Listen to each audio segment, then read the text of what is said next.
Carrying on with the nature of angels. Angels are created beings.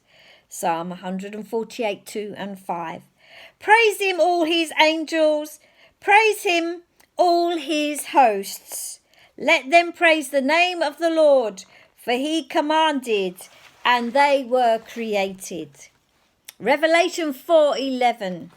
Worthy are you, our Lord and God, to receive glory and the honour and dominion, for you created all things by your will. They were brought into being and were created.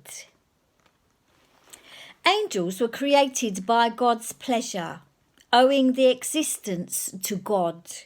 They are finite, limited and dependent beings. They are not eternal nor self-existent, though they have eternal life given to them by God.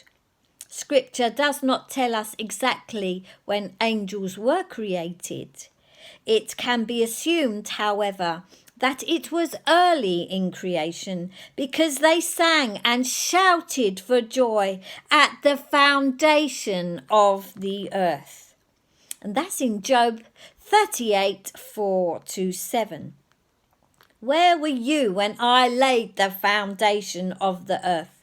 Declare to me if you have and known understanding, who determined the measures of the earth, if you know, or who stretched the measuring line upon it, upon what were the foundations of it fastened, or who laid its cornerstone, when the morning stars sang together, and all the sons of God, angels and heavenly host, shouted for joy?